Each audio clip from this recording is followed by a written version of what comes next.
The 2026 NFL Draft quarterback class is heating up, and Darian Mensah out of Duke is playing the best ball out of everyone.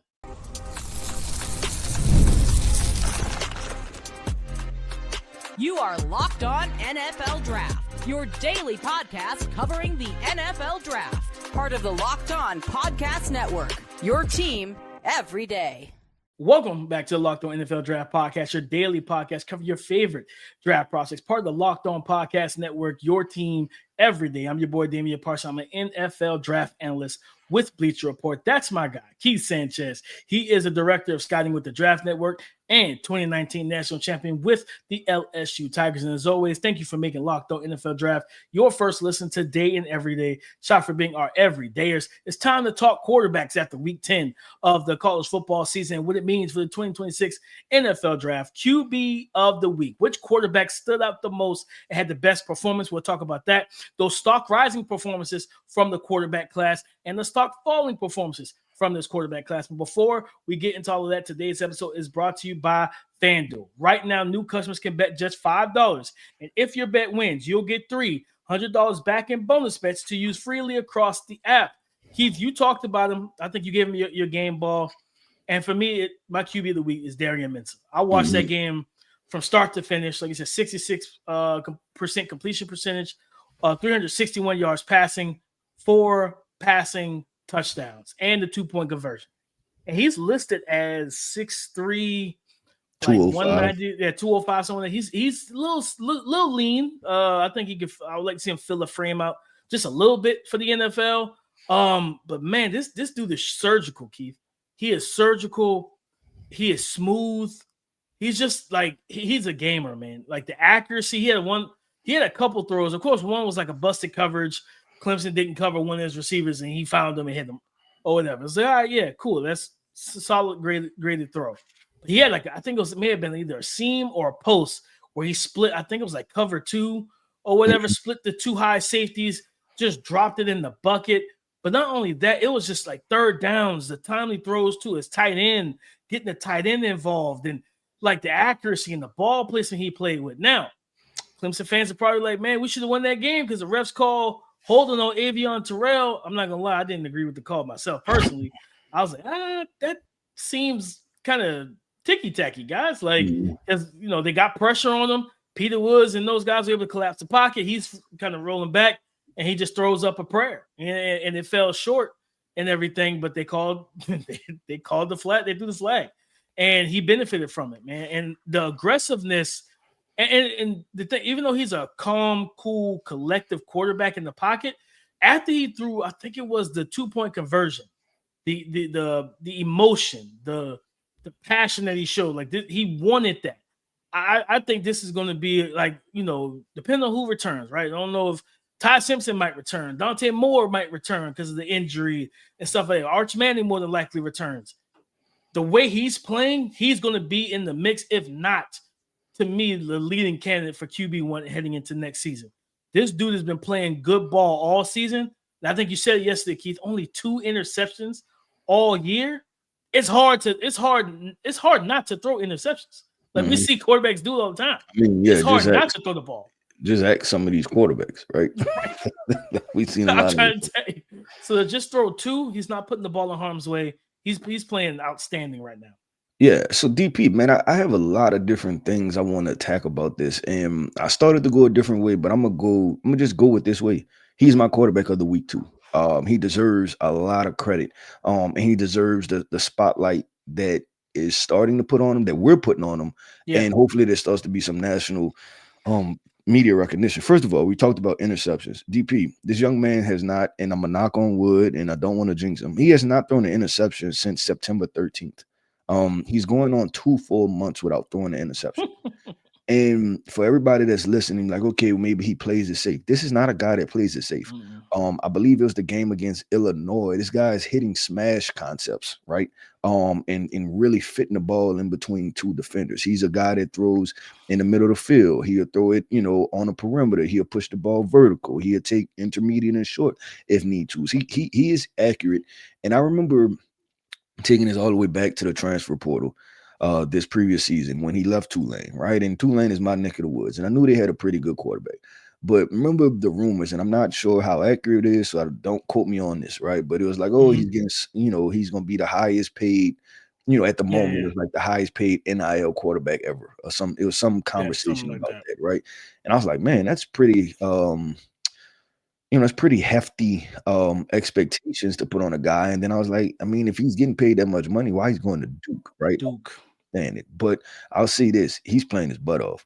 And the next step in this conversation to be had, I don't know if transferring is necessarily his option only. And the reason I say that is because when you look at what his resume that he'll be able to put up against DP, let's look at it from this angle. Ty Simpson is going to be a 1-year starter. Dante Moore is going to be a 1-year starter. He'll have better numbers than Fernando Mendoza. Like, can he make a case that, like, hey, I finished this season, why could I not be QB1 or QB2 in a class that needs quarterbacks, right? Because he'll have back-to-back seasons of playing really good football. And I know the conversation is kind of centered around, well, Duke is not a traditional football powerhouse, which I agree 1,000,000%. They're not. 100%. It's a basketball school. But I mean, what better year to come out and say that Duke can put out quarterbacks after you got Daniel Jones looking like an MVP, right? Like if you to piggyback any year off of something with Duke quarterbacks, right? This is the year to go ahead and do it. And then the last thing, this draft class, DP, if we hit the rewind button and we go all the way back to August 1st, right? Let's go August 1st. And we were sitting there staring at Garrett Nussmeier and LaNorris Sellers and Cade Klubniks and Carson Becks. We always talk about striking when the iron's hot. And were some of those quarterbacks, especially Cade Klubnik, especially Garrett Nussmeier, right? Were they 1 year? Did they spend 1 year too much in college football and it heavily impacted draft stock? I'm all about development and I want to see guys play more. I just don't, and this is me speaking from, if I'm his agent, I don't know what his representation is. I don't know if he has representation, right? But if I'm looking at this and I'm somebody, I'm like, this might be time to go, right? And we'll deal with whatever happens in the NFL when we get there, but we'll probably have $20 million to deal with it. So this is a lot to unfold. And I wanted to have a conversation because I just feel like it's time, right? Like if this was Arch Manning throwing 21 touchdowns and 2 interceptions, I mean, he would be, to be completely honest, overall, he'd be in the NFL right now, right? Like they would have found a way to fast track him and put him in the NFL right now. He'll be lining they would have held a supplemental draft in the middle of the college football season. He'll be lining up for the New York Jets next week. You know what I'm saying? So, I look at it from that perspective, DP, and there's a lot to unfold about this young man. Keith, it's crazy when you think about it because we always talk about just the reps, right? And the 1 year starter stuff is always difficult. For me, I'm still holding 10 toes down on Ty Simpson. I'm like, listen, you keep playing the way you're playing, go. I'm not. Don't go. First of all, you're 23 years old. Going back, you be 24. The more people, I think the conversation is such a dichotomy because you're sitting there and you're like, okay, as a prospect, the more reps you get, the better. Not necessarily. The more reps you get, the more exposure the defenses has to you to be able to game plan for you. And then also the more opportunities the draft community has to nitpick and surgically dissect your game to tell people why you shouldn't be drafted, right? Like, how many times have we seen that? Like, it just is what it is. Trevor Lawrence didn't have to stay Trevor Lawrence should have left after this third year or whatever it was. He should, if he could have left, leave. Instead, you played that last year. Remember, he started the season off actually poorly because he was turning the ball over like crazy. And I was like, this is some of the concerns I have with Trevor Lawrence. I never called him generational. Well, guess what? He has never been generational since he stepped foot in the NFL, right? But that's the thing. So with Darian Mensah, he finishes out the season. They go to a bowl game, plays a bowl game. He's almost insured to play 13 full games this year, right? He played 13 last year for Tulane. That's 26 starts. 2 full seasons as a starter, 1 at Tulane, the other at Duke in the ACC. Yeah, Keith, I'm with you. Go to the NFL. At the end of the day, the accuracy is there. The ball placement is there. He is mobile. I think people forget that he's mobile and he can run. He doesn't put his body in harm's way as a runner. He's a smart runner in terms of knowing when to slide, when to get down, when to get out of bounds. he makes the right plays. At the end of the day, for me, I'm not trying to listen. Ask Carson Beck if he should have left after 2023.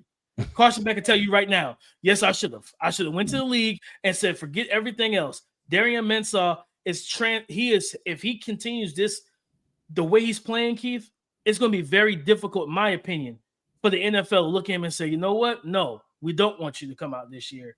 With the way the quarterback class looks, they're probably going to say, let's go. We got a spot for you. Yep, I agree 100% with DP. Let's talk about this, man. We did quarterback of the week, and the quarterback of the week was Darian Mensah. But, man, listen, we have other quarterbacks to discuss, right? Quarterbacks whose stock elevated after this past week of college football. Let's talk about that coming up next. Can we be honest? Nobody likes paying rent. But if you must, you might as well get something for it. That's where Built comes in. Built is changing the game by turning your rent payment into real rewards you can actually use. When you pay rent through Built, you earn flexible points that can be redeemed toward hundreds of hotels and airlines, a future rent payment, your next Lyft ride, and more. But Built isn't just about rent. It's about rewarding you around your neighborhood. I love that with Built, your rent finally works for you. You're earning points every month on something you already have to pay anyway. So turn your rent into rewards and start earning points around your neighborhood by going to joinbuilt.com/lockedonnfl. That's JOINBILT.com/lockedonnfl. Make sure to use that link so they know we sent you. Stock rising performances from the quarterbacks, Keith. I want to start in that same game. Opposite side, opposite team. Cade Klubnik, the best he's looked all season this season. And again, you talked about yesterday, when you get your number one receiver back and the best player on your team, kind of does that, right? You help elevate things. But and to be fair, I give Cade, some grace. The last couple of games, the last 4 games he's played well. I know he missed like a game or two due to, I think, either a lower body injury or something like that, and everything. But against Duke, he was 27-36, 75% completion percentage, 380 plus yards, 2 passing touchdowns, and everything. And the defense could have stopped anything. And it wasn't even just the defense. Heck, the special teams gave up a 100-yard kick return. It was just like, dear God, nothing is going right for you guys, in Clemson, South Carolina. And not even, can't even call it Death Valley, you know what I mean? Because nobody dies there. So like you can't even call it Death Valley right now. But Cade looks more confident. He looks more comfortable. The play calling, getting the ball out quick, the RPO game, play action game. Cade to me even though he has a good arm and he is a toolsy kind of quarterback with his athleticism, Keith, he's a timing and rhythm based quarterback to me. Like, this is a guy that needs to play on time, on schedule, and in rhythm. And that was the problem at the beginning of the season. None of that was working. You lose your top receiver. He didn't have anybody to fill into that spot. And it wasn't like the other guys are true sophomores. So they're still developing and learning. Cade played well. And again, if the defense, or not even just defense, if they don't give up that darn 100-yard kick return, they walk out of there with a dub. Dabo swings up there cussing out the defense, and those guys are looking at him with just a stonest look on their face like, brother, we are 8 games too late for this. You know what I mean? You should have did this against LSU. You know what I mean?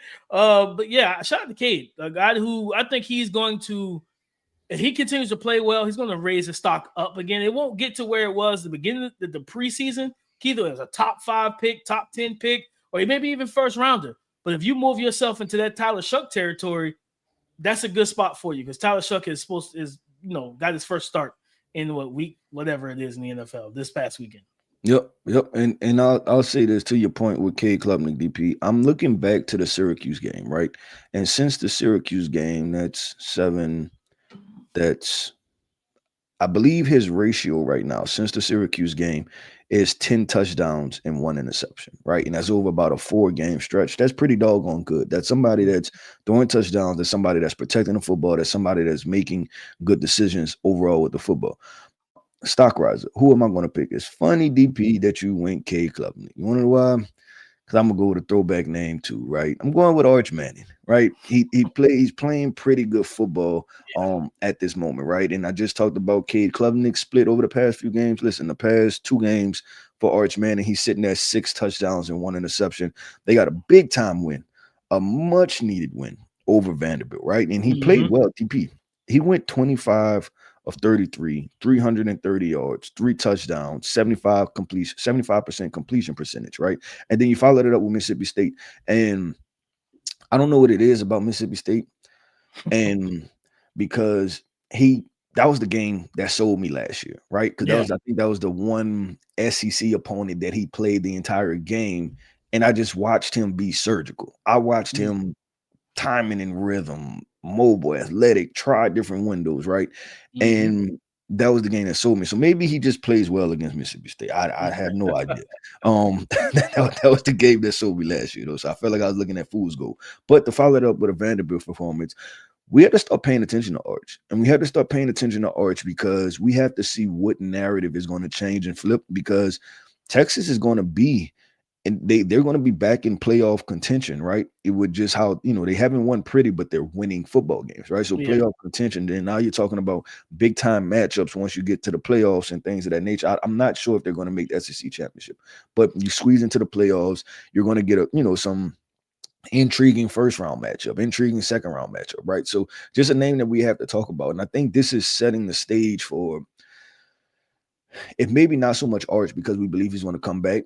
If we set the stage for Cade Klubnik and these quarterbacks, and what do we do, right? You got Ty Simpson, who's played 1 year and played 1 year really well, but Cade Klubnik has also played 1 year really well before. Carson Beck has also played 1 year really well before. Like it's going to be a fun conversation. Like what do you do, right? Like which one do you go? You go with the experienced guy who showed you everything he is, good, bad, and ugly, or do you go with the guy who's giving you 1 really good year and you're like, you know what? I don't know what the bad looks like. So it's going to be really fun. No, I think, and I talked about Arch on Watch the Tape Wednesday last week, and I said the same thing on that recording. I was like, it seems like Mississippi State is the game he gets right for. I don't know what it is, but he torches Mississippi State and everything. And he looks, the mechanics have gotten better. His lower body footwork has gotten better. He's not short stopping every single throw with the sidearm. He looks, I truly believe the pressure that like I said, going back to the Dan Orlovskis and different people like that going on ESPN and saying, hey, he's QB1, he's generational after 2 starts. And it's just like, dear God, what are we doing? Like, let this young man play. I feel like that pressure, I feel like he was literally trying to carry that pressure. And like people wrote the checks and he was trying to cash them. Now it felt like, okay, after the first couple of games, people kind of fell off. Like, I don't care about Arch. I'm not watching Arch, stuff like that. Then it's like, oh, I'm good. I can breathe. Like that pressure can be like restricting. Like it can restrict your airways. You're sitting there trying to live up to something you didn't do. You know what I mean? Ain't like Arch came out and said, I'm the number 1 overall pick. I'm the best. Jeremiah Smith said after the game Saturday, yeah, me and Cardinal Tate are the best receivers in the league in college football. We're the best duo. Add Brandon Ennis, we're the best receiver room. Guess what? That's a check he got to write. That he wrote that he got to cash. And luckily he can cash that check. But Arch Manning didn't do that. So to watch him just get better and to improve quietly, like it's been good to see, Keith. And I think this next stretch of games, they got a bye week, then they go to Georgia. That's the game on the road. I pray that they put this as a night game. Go to Georgia. Arkansas's defense is god awful. He's gonna light them up like a Christmas tree. And then you close the season out at home against Texas A&M. That's going to be that Trevor Gooseby, Cassius Howell matchup. And how does Arch Manning, how do you navigate that? Because early in that game, I think he had 200 yards passing in the first quarter. Most of that was like screens, just throwing the ball laterally, and his playmakers making plays. And then he got into, I think, second quarter, third quarter and stuff. You see him throwing the ball in the middle of the field, dropping it down the field, doing what he was doing last week against Mississippi State, especially in the second half. That's going to be the key for me. It's because the last 2 games have been great. That Kentucky game was tough. It's just all right now. It's just all about him being consistent. And if he can be consistent, like his stock will rise to where the NFL, I could absolutely still see NFL teams like, yeah, no, we you got the bloodline, the pedigree, you played well. Do it, Arch. Come on out. You know what I mean? It's just come on out, Arch. Like, let's go ahead and get a Manning. Like you think the Jets, no matter how much I love Fernando Mendoza, I'm not dumb. The Jets would 100% take Arch Manning. You like, we got our next Joe Namath. I'm like, oh my God, here we go. You know what I mean? Yeah. Like, March for Arch is back on, Keith. The March for Arch stuff is back on. But to his credit, man, these past couple of games, he's been balling. He's been balling, and we got to keep our eyes on him because even though we believe he's going back, like you said, if he balls out against Georgia, like I said, he's going to light Arkansas up. Like that, like New York for Christmas time, they light that big tree. Mm. That's going to be Arch lighting up Arkansas's defense, that big tree. It's going to light the whole city. And then if you go up against a very good Texas A&M defense and you light them up, you in the CFP, you ball out the city. Anything is truly possible at this moment for Arch Manning, Keith. And I'm excited to see how this season unfolds for him for the rest of the season. Yep, DP, we talked about those guys that elevated, man. We talked about quarterback of the week. Let's talk about a couple of quarterbacks that had some questionable performances, right? Some guys whose stock is on a trend downwards. Let's talk about that coming up next. The NBA season is back, and there's no better place to get in on the action than FanDuel, the official sports betting partner of the NBA. Even if you miss the very start of the game or you want to ride the hot hand, FanDuel has live bets on everything from who will score next to fourth quarter comebacks. Plus, you can even combine your live bets into a same game parlay for a shot at a bigger payout. Because with FanDuel, it keeps every game even more exciting, especially when your team is making that late push in the second half. Right now, FanDuel is giving new customers $300 in bonus bets when your first $5 bet wins. So head to FanDuel.com to sign up and play your game with FanDuel, the official sports betting partner of the NBA.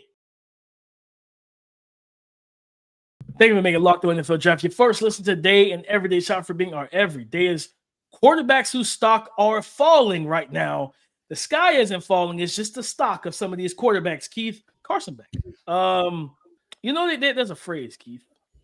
When people tell you who they are or show you who they are, believe them. Believe them. Carson Beck is a game manager through and through. And I think he's a good player. But, man, his decision-making is the timeliness of it.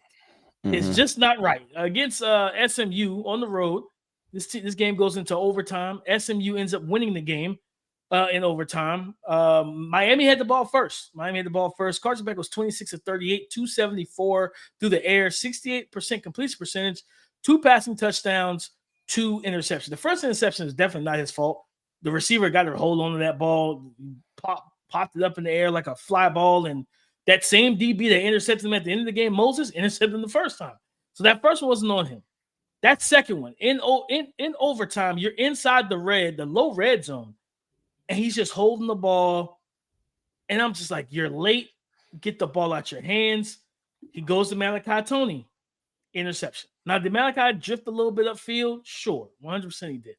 Did the ball should have been out of his hand a little bit earlier? Yes. And then I think after the game, his post-game press conferences have not been good for him, Keith. Like, it doesn't come off like I'm a leader of men. Because you say this stuff after throwing game-losing interceptions. Go back to the Louisville game 2 weeks ago. He threw 4 interceptions in that game and 0 touchdowns. Yeah, Carson Beck is going to be a situation-dependent quarterback at the end of the day. Remember how you talked about LaNorris? Like, man, I already have all the data points I need to know he needs to go back to school. Drew Allen, you said I got all the data points I need. Carson Beck you can win with Carson Beck. You're not going to win because of Carson Beck, typically. And the way that his defense had played this year, they can run the ball. The whole line's really good. I don't know where the wheels fell off against Louisville, but he has not played great the last 3 games. And that's 2 losses in the last 3. And Miami looks like they might be, again, out of the CFP opportunity. And really, I look at Carson Beck like you got to cash the deal. You got to close this situation. Can't have it against Louisville. Can't have it against SMU. Yeah, Carson has to find a way to stop it. And what I mean by that is, in boxing, there's the phrases of punches and bunches. Mm-hmm. He throws interceptions in bunches. Like if you get one, you might get three, right? Like there's not a lot of 3 interceptions. I mean, 3 touchdowns, 1 interception games, things like that, right? And he has to stop the downward spiral. Like then when it's like when things go bad, they will be horrible. And the part that he has to put a cap on, DP, because that now when we talk about this stretch of games, right? And I'm gonna have to pull up his stats real quick, but this stretch of games, it can be very reminiscent of a stretch of games that he had in 2024 with Georgia, right? When we were sitting there like, man, what's going on? Like when you look at, okay, cool. The Louisville game, 4 interceptions. Stanford, you threw 1 touchdown, no interceptions. And then you followed the SMU game with 2 more interceptions, right? Like that's 6 touchdowns over that stretch. Like all of your touchdown, I mean, all of your interceptions, DP, have been in the last 3, 4, 5, 6 games, right? You've thrown 9 interceptions over the past 6 games. Like, and that's what I'm talking about. You have to kind of stop it, especially coming off of stock risers where we just talked about these quarterbacks who are playing highly efficient football, like the Darian Mensahs and how Arch is turning the corner and Cade Klubnik is turning the corner. And it seems like you started off hot and then we bought in, and then somewhere around, who knows, the script got flipped. And then you have to find a way to turn that thing back around, because honestly, it would be a disappointment for Miami not to make the playoffs this year. Point blank period. The ACC has showed that it's no semblance of a powerhouse at all. You ran through Florida State, right? And you should be on your way coasting. Clemson is not playing good football, but because you're turning the football over, you're not winning the games you're supposed to win. DP, real quick, I'm gonna go with. And this is more of instead of a stock down, this is more of I don't know what happened. Jaden Mayava, quarterback from US, had his worst performance of the entire year. I believe he threw, I gotta pull it up. I think he was 9 for 23 in this football game. It was ugly. It was an ugly game. It was ugly, and it just appeared to be a timing and rhythm issue. I don't know if he just wasn't seeing the football field well. Yeah, he was 9 for 23, 135 yards, a 39% completion percentage, DP. And you can't even say there's a lot of pressure because he got sacked 3 times, right? Which is not great, but it's not horrible neither, right? It's not upwards of 4, 5, 6, anything like that. So 0 touchdowns, 1 interception. So just that, it'll probably be filmed, to be completely honest, that you have to go back to the drawing board and be like, okay, what did Nebraska do to confuse him? Was this his first time seeing whatever Nebraska did, right? Was it trap coverages? Was it rolling down? Was it, they're just different things? Was it taking away the slot wide receiver? But whatever it may be, USC got out of this game because they had a running game. That's what they won. And I'll do one little thing, right? Because I'll give Nebraska a shout out, because Nebraska is one of those schools where you just kind of like, well, I feel like it's Nebraska, right? But the all black, that was pretty dope. It was tough. It was tough. I like looked that. Good. It looked good. Like I was like, all right, I kind of like this. I kind of like it. It was tough. I rocked with that, because when I turned the game on, I was like, what the heck is going on? I was like, who are they playing? And I was like, Nebraska. When did they get black jerseys? I was like, you know what? I like this. This even more so that, like, it was like the field with the black the black end. Yeah, the black end, and then the end zone, and then the crowd being all black. Yeah. And I'll say this: if I had to compare the two, and this is just a quick football take, right? If I had to compare the two, the all white, I like it. It's cool.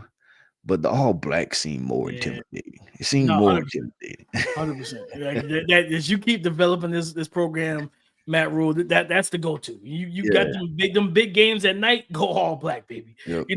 Penn State does the whiteout, y'all gonna do the blackout. Like black it all out and really, like you said, be more intimidating. But yeah, it was a tough game for Mayava. And I think that when I was watching, like I go back to the film, I was watching it live. I felt like they played more man, and what we talked about with Mekhi Lemon a couple weeks ago. That Notre Dame game, it was like man coverage. Yeah, that might be your Achilles heel, big fella. And it definitely, from when I was watching live, I got to watch the film back. That's what I saw from him, and making that wide receiver 3 spot more up in the air or more open for somebody else to come and snatch it from him, like a Chris Bell or some of these other big body guys who win against man more consistently. Keeping it, I'll close it out with one last stock down. And I hate to double down because I think you talked about it recently. LaNorris Sellers, man, like please get out of South Carolina. Please transfer. I don't care what I don't care if the NFL Draft Advisory Board said we have you as the number 1 overall pick. Go back. I'm not trusting the NFL with a raw Tuesday quarterback again. All right. I'm not doing it, Keith. I'm not trusting them to say, you know what, let's put you in the right positions. Let's call the right plays for you. What do you thrive with besides running? What passing concepts, right? We do that for all the other guys, for the guys who can't run. All right, what do you want on third down? Spot concept? I got you. Smash, let's run it. Dagger, let's call it up. No, we don't do that stuff for the Tuesday guys. He was 15 to 29, 51.7% completion percentage, 176 through the air, 1 passing touchdown. I believe he might have had a rushing touchdown. Oh, he didn't have a rushing touchdown in this game. 1 passing touchdown. Oh, no, he did. He had a rushing touchdown and he had a fumble. Then he had 2 interceptions. LaNorris, go back to school. Do not stay at South Carolina. I don't believe Shane Beamer is going to make it after this season. I think they're going to fire him because, it's not looking good. It is not looking good. This offense has no identity whatsoever. Go somewhere else. Like, if Dante Moore goes to the league, go to Oregon. You know what I mean? Like, go somewhere else, man. I go to one of the Big 12 teams. I don't care. Get out of South Carolina. Go somewhere where you're going to be protected. You have weapons, and the play caller has an identity and an idea of what he's going to call to get your offense within rhythm. This young man is not developing the way that he should be right now. Yep, I agree 100%. With DP, that wraps up another episode, man, of the Locked On NFL Draft Podcast. I want to end this podcast off by saying shout out to our everydayers. Thank you for tapping in with us each and every single day. I am Keith Sanchez. You can find me on X at The Talent Code. That right there is my guy, my co-host, Mr. Damien Parson. You can find him on X at DP_NFL. And like we like to say, man, y'all come talk to us because we like to talk back. Go subscribe and follow for free on YouTube, wherever you listen to podcasts, to get the latest episode as soon as it is available. And tomorrow, it is Watch the Tape Wednesday, picking 3 prospects to study, bring the notes, and tell you what we saw. So come and join the conversation again tomorrow on the Locked On Podcast Network, your team every day.